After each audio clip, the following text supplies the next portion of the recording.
copy logo from Google to MS Word. So let's get started. So if you also want to add a or copy a logo from Google to MS Word, first thing just head over to any of your browser and simply search in for any of the logo that you want to copy. So let me just quickly head over to this image section and then copy the image from over here.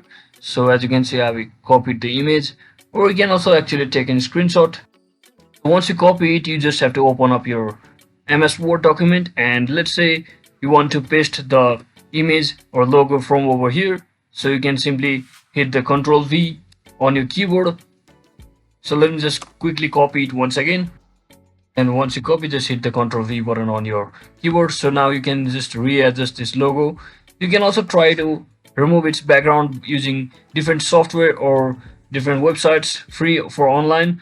So once you do that, you can simply easily use any logo you want on your Word document. So that is it for today, guys. I hope this video was helpful. If it was, don't forget to like and subscribe to the channel. See you on the next one.